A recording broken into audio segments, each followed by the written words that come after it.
You know, a year ago today, 16-year-old Chavan Scruggs was killed on Allison Street outside his favorite park.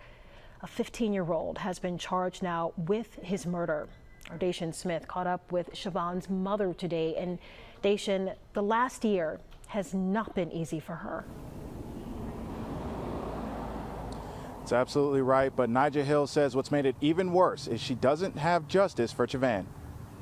It still feels like yesterday to me. Today does mark a year of the most devastating, the worst day of my life. A year ago today, 16-year-old Chavan Scruggs was killed outside of Figures Park. His mother, Nigel Hill, says she's been dreading this day ever since. It's something that I don't think that I'll ever be able to get over. They say time heals our wounds, but it's a wound that feels like it can't be healed. A year later, there's still tributes to Chavan at the site of his death, which is also the place where he spent most of his time outside of school. He was a child at heart.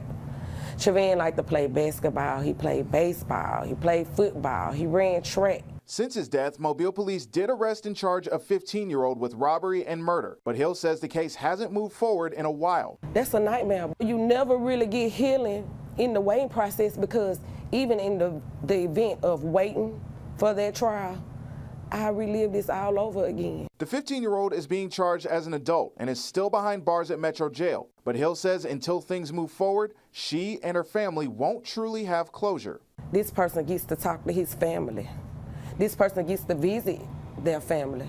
And all I can do is look at pictures. All I can do is go to the graveyard. In the meantime, Hill plans to honor her son by continuing to fight against gun violence. And she says now she has a new reason to fight as well. My daughter had a baby last month, and her baby name is Chavan. And so he still lives. He looks a whole lot like Chavan. Attorney's office said a motion was filed back in March to lower the defendant's bond, but it was denied. The case files are in the hands of a grand jury. Live in Mobile, Dacian Smith, Fox 10 News.